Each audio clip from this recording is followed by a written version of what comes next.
जनसामान्यांचा निर्भीड निपक्ष बुलंद आवाज जनता ठाणेदार न्यूज। माजी मंत्री बाळासाहेब थोरात यांच्या हस्ते सप्तशृंगी देवी मातेची आरती।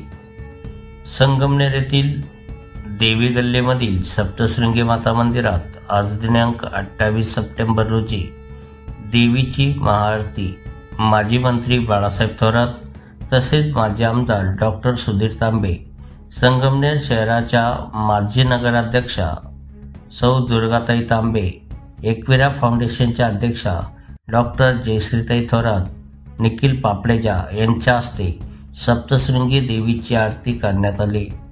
यावेळी मंदिर ट्रस्टचे ॲडव्होकेट श्रीकांत गोंगे, राजेंद्र गुंजाळ पाटील, महेश सेठ रातेकर, मकरंद राहतेकर तसेच देवी गल्ली तरुण मित्र मंडळाचे सर्व पदाधिकारी व सदस्य मोठ्या संख्येने उपस्थित होते।